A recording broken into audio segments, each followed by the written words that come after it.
Halo, salam anak-anakku semua. Apa kabar hari ini? Semoga semua dalam keadaan yang sehat, bahagia, dan tetap semangat untuk kita belajar. Baik anak-anak, sebelum kita belajar, mari kita memohon pertolongan Tuhan lewat doa. Untuk itu, dengan sikap yang hormat, sikap yang sopan, kita berbicara dengan Tuhan. Kita berdoa. Terima kasih ya Tuhan.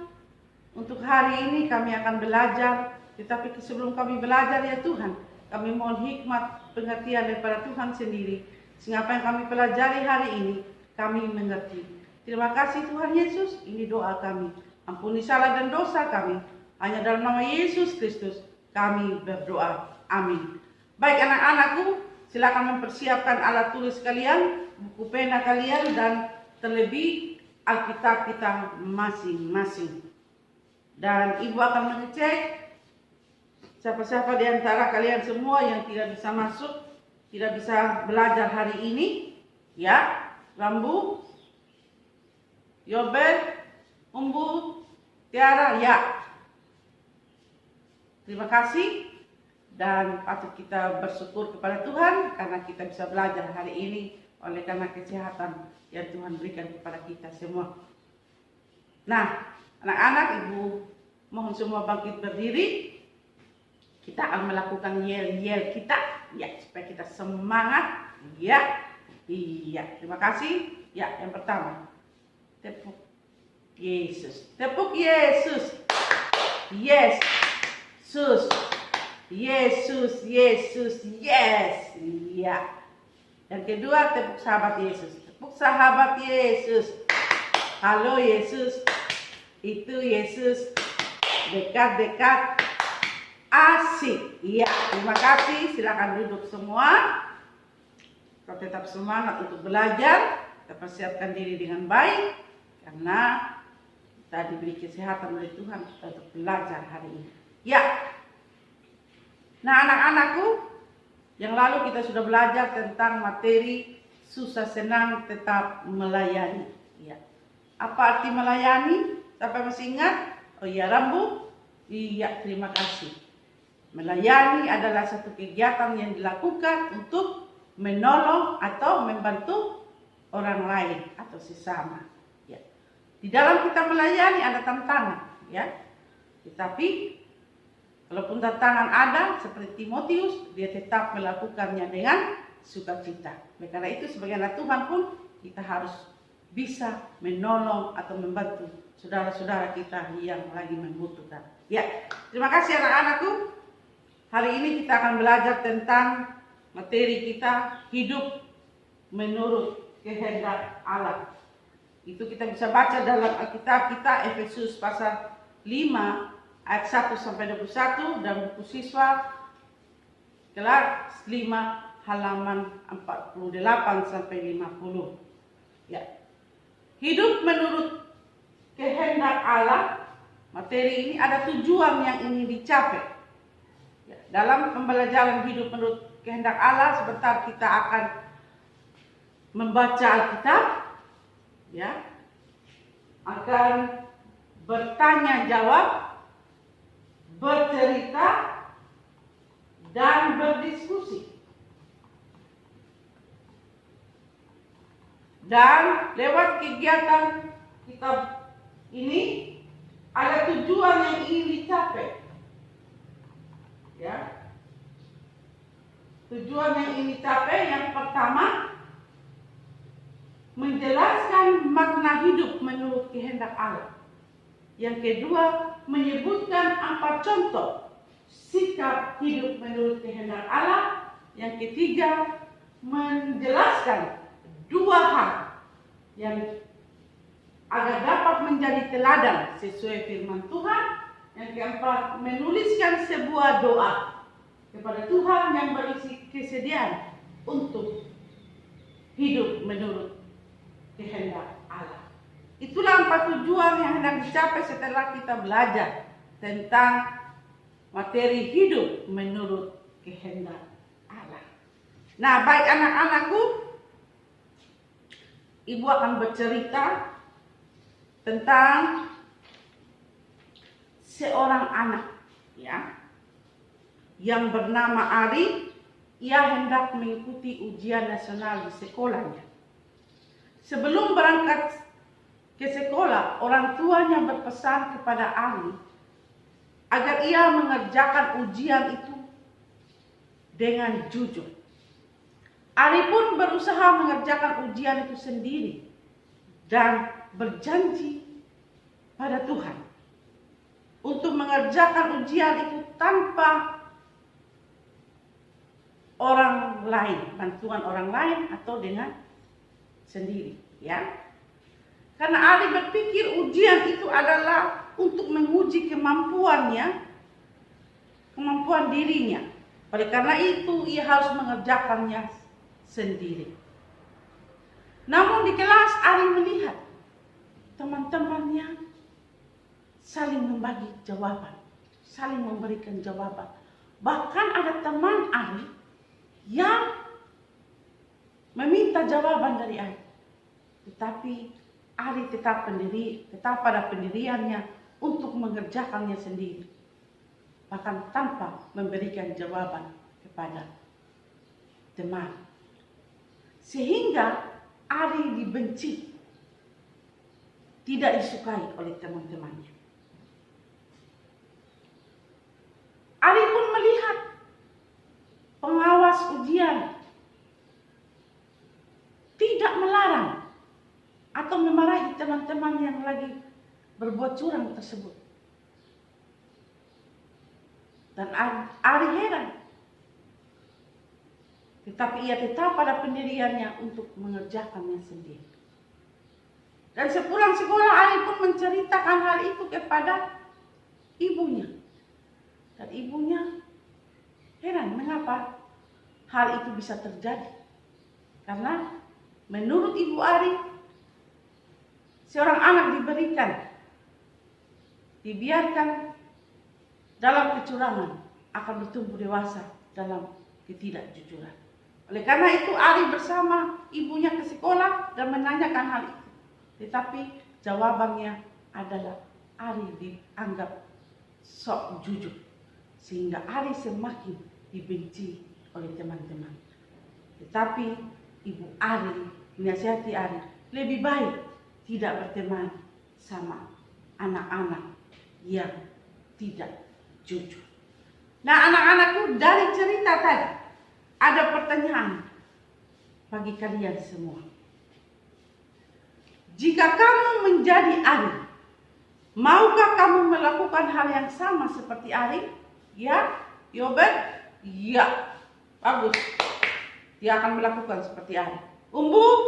Ya, hebat semua. Ya, semua mau melakukan yang jujur, mau mengerjakan sendiri. Ya, hebat semua. Bang, ya. Pertanyaan yang kedua, kapan dan di mana kamu harus jujur? Ya, Yobel? Ya, Yobel bilang di rumah. Umbu? Di sekolah. Ronald? Di mana saja? Ya, hebat semua. Jadi kita jujur, kita harus jujur itu di mana? Di mana saja dan kapan saja. Di sekolah, di rumah, di tempat kita bermain, ya, tempat kita beribadah, di mana saja, ya. Ya. Pertanyaan yang ketiga, mengapa kita harus jujur? Ya. Karena kita adalah orang Kristen, katanya Ari. Ya, hebat. Ya, katanya Rona. Ada lagi yang lain? Tiara? Ya, karena kita adalah anak-anak Tuhan. Ya, tuh, terima kasih. Karena sebagai anak-anak Tuhan, kita harus menunjukkan sikap hidup yang benar seperti yang dikehendaki oleh Tuhan. Salah satunya adalah hidup jujur. Ya, baik anak-anakku, mari kita bersama akan membaca Efesus pasal 5. Ya, semua buka kitabnya dan kita baca bersama-sama. Ya, Efesus pasal 5 ayat 1 sampai 21. Ya. 1, 2, 3. Ya. Memang dahulu kamu adalah kegelapan, tetapi sekarang kamu adalah terang di dalam Tuhan. Sebab itu hiduplah sebagai anak-anak terang. Ya, terima kasih. Kita sudah belajar membaca firman Tuhan bersama-sama. Ya, Ibu mau bertanya, apa keistimewaan manusia dibandingkan ciptaan yang lain, misalnya ayam, burung, dan lain-lain? Ya, lambu. Ya, menurut lambu karena manusia adalah memiliki akal budi. Ya, hebat. Ada lagi yang lain? Ya, Tiara? Iya, karena manusia diciptakan segambar dan serupa dengan Allah. Iya, hebat. Ya. Jadi keistimewaan manusia dibandingkan dengan ciptaan Tuhan yang lain adalah manusia itu diciptakan segambar dan serupa dengan Tuhan. Artinya manusia itu memiliki sifat-sifat baik seperti terlain kasih, kesucian, dan memiliki akal budi. Akal budi gunanya untuk apa? Iya, bisa membedakan mana yang baik dan mana yang jahat. Mana yang menurut kehendak Allah dan yang tidak. Itulah keistimewaan kita manusia. Ya. Sebagai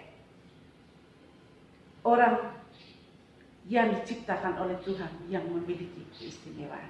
Kita berbeda dengan ciptaan Tuhan yang lain. Nah, anak-anakku sekalian, firman Tuhan hari ini mau mengajarkan kita, ya, bagaimana kita hidup menurut kehendak Allah.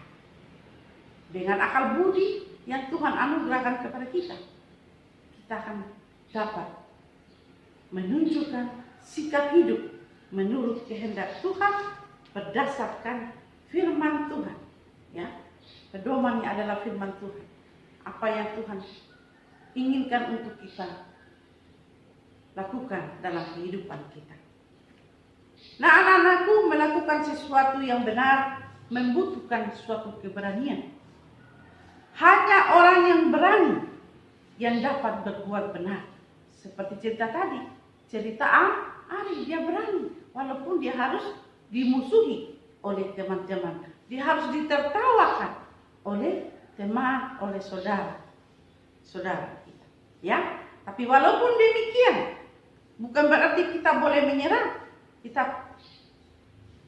dan ikut berbuat salah, tetapi kita harus berani menyatakan yang benar, seperti Tuhan Yesus, ya, ketika dia datang ke dalam dunia, mewartakan kebenaran firman Tuhan, kebenaran Allah, ia menyatakan yang benar, walaupun saat itu ia dihina, diolok, dimusuhi. Bahkan dia harus dihukum mati, ya, dihukum. Tetapi Tuhan Yesus tidak terpengaruh. Dia tetap menyatakan yang benar. Seperti, ya, dalam cerita yang lalu kita masih ingat, ya, anak sekolah minggu, orang Samaria yang baik hati. Walaupun dia tidak kenal orang itu, ya, dalam tempat itu dia tetap menolong. Itulah yang dikehendaki Tuhan di dalam kehidupan kita. Walaupun saat itu orang Samaria tidak dianggap oleh orang Yahudi. Nah, anak-anakku,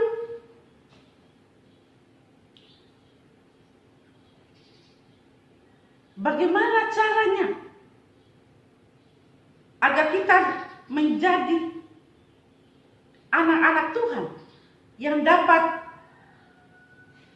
hidup menurut kehendak Tuhan? Yaitu kita harus cara hidup yang sesuai dengan firman Tuhan. Ya, cara hidup yang sesuai dengan firman Tuhan, yaitu sikap yang bagaimana? Ya, sikap yang penuh kasih. Ya. Kita mengasihi sesama tanpa memandang status, tanpa memandang dia saudara atau orang yang kita kenal. Yang kedua, tidak serakah. Ya.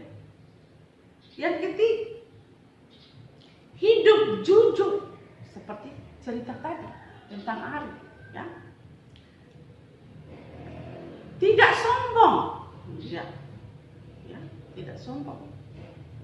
Dan berikutnya adalah tidak mengucapkan kata-kata kotor. Nah, anak-anak sekarang, ya, untuk mengucapkan kata-kata kotor gampang sekali, ya, menganggap hal itu hal yang biasa saja. Coba kita maki orang yang marah, pasti kita kena pukul. Atau kalau kita mengucapkan kata-kata kotor, baik tidak, enak tidak didengar, tidak kan? Sebagai anak-anak Tuhan, kita harus hidup menurut kehendak Tuhan, harus menunjukkan sikap-sikap yang benar. Seperti tadi, penuh kasih sayang, suka menolong, peduli terhadap orang lain, ya, tidak sombong, rendah hati, ya, dan tidak mengucapkan kata-kata kotor, ya. Dan sebagai anak-anak Tuhan, kita belajar untuk tetap setia kepada Tuhan. Dengan cara apa? Ya. Setia kepada Tuhan dengan cara apa? Kita harus menjadi anak-anak terang. Untuk menjadi anak terang, untuk menjadi teladan bagi Tuhan, kita harus buat bagaimana? Apa yang harus kita buat? Harus mengikuti kehendak Allah. Mengikuti kehendak Allah yang bagaimana? Tidak terpengaruh dengan kebiasaan yang buruk. Misalnya tadi, suka kata-kata kotor, suka bermain, ya, tidak mau belajar, melawan semua orang tua. Itu adalah perbuatan yang tidak sesuai dengan firman Tuhan. Yang kedua, bagaimana cara agar dapat menjadi teladan sesuai dengan firman Tuhan? Hidup tetap di dalam Tuhan Yesus. Bagaimana caranya hidup tetap dalam Tuhan Yesus? Kita harus rajin membaca firman Tuhan. Kita harus rajin berdoa. Kita harus rajin mengikuti kebaktian atau persekutuan, misalnya sekolah minggu, gereja, dan sebagainya. Nah, anak-anakku, silakan kalian berdiskusi dengan teman semejamu, ya, misalnya Yobel dengan Tiara dalam kelompoknya masing-masing, berdiskusi dengan soal tadi yang ibu sudah bagikan pada kalian, ya, sudah masing-masing dengan kelompoknya mengerjakannya, ya, dan semua kelompok akan mempresentasikannya sebentar. Ya, kelompok, baik kelompok mana yang sudah siap? Ya, kelompok Mawar. Ya, kelompok Mawar, silakan. Ya, tepuk tangan untuk kelompok Mawar yang sudah mempresentasikan hasil diskusinya. Menurut kelompok Mawar, mengapa orang Kristen harus hidup menurut kehendak Allah? Menurut kelompok Mawar, karena Allah mau orang Kristen menjadi teladan bagi orang lain atau sesama. Iya, hebat. Kelompok Bola, Umbu dengan silakan anak untuk Soal yang kedua, mengapa Allah menginginkan umatnya untuk hidup sesuai firman Tuhan? Silakan. Iya. Menurut kelompok bola, mengapa Allah menginginkan umatnya untuk hidup sesuai firman Tuhan? Agar manusia tidak binasa. Ya, tepuk tangan untuk semua kelompok yang sudah mempresentasikan jawabannya, dan terima kasih atas kerjasamanya yang baik. Nah, anak-anakku, kita sudah belajar hari ini bagaimana dengan materi kita hari ini. Bagaimana? Sukacita? Mengerti atau bagaimana? Iya, semua bersukacita dan bersyukur karena kita sebagai anak-anak Tuhan, kita diajarkan oleh firman Tuhan untuk kita selalu hidup menjadi anak-anak Tuhan yang selalu menjalankan hidup ini, tugas dan tanggung jawab kita sesuai dengan firman Tuhan. Baik anak-anakku, kita akan bersama-sama menyimpulkan materi kita hari ini, ya, tentang makna hidup menurut kehendak Allah. Ya, makna hidup menurut kehendak Allah adalah sesuai dengan hidup yang sesuai dengan kebenaran firman Tuhan. Ya, sesuai dengan firman Tuhan, kita melakukan tugas dan tanggung jawab kita berdasarkan firman Tuhan. Seperti tadi, kalau kita ujian, kita harus jujur. 4 contoh sikap hidup menurut kehendak Allah. Apa tadi? Tidak serakah, hidup jujur, rendah hati dan tidak sombong, dan tidak mengucapkan kata-kata kotor. Berikut 2 cara agar dapat menjadi teladan sesuai dengan firman Tuhan. Yang pertama, mengikuti kehendak Allah. Mengikuti kehendak Allah berarti tidak mudah terpengaruh, mengikuti kebiasaan yang tidak sesuai dengan kebenaran firman Tuhan. Seperti dalam cerita Ari tadi, salah satunya ya, walaupun teman-temannya menyontek, tapi Ari tidak. Misalnya dalam permainan bola, ya, yang suka main bola ini, kadang-kadang teman curang ya, tapi kita sebagai anak Tuhan, kita tidak boleh melakukan itu, walaupun kita akan mengalami kekalahan. Kita harus menunjukkan kita menjadi contoh yang baik bagi teman kita. Ya. Cara yang kedua agar kita menjadi teladan sesuai firman Tuhan adalah harus tetap hidup di dalam Tuhan Yesus. Artinya, misalnya di dalam kita rajin berdoa, rajin belajar, rajin ke sekolah minggu, ya, rajin membaca firman Tuhan. Dan kita harus taat dan dengar-dengar kepada orang tua dan guru kita. Ya. Nah, anak-anakku, itulah pelajaran kita hari ini. Hidup menurut kehendak Allah. Ya. Oleh karena itu, biarlah dalam kehidupan ini kita terus memancarkan kasih Tuhan, memancarkan kebaikan dalam hidup ini, penuh kesabaran, penuh kasih, kerendahan hati, dan kelemah lembutan. Itulah hidup yang dikehendaki Allah dalam kehidupan kita sebagai anak-anak Tuhan, sebagai anak-anak yang percaya kepada Tuhan Yesus sebagai satu-satunya Tuhan dan Juru Selamat kita. Baik anak-anakku, silakan membuka Alkitab masing-masing, karena Ibu akan memberikan tugas bagi kalian, nats hafalan bagi kalian. Buka dari Efesus pasal 5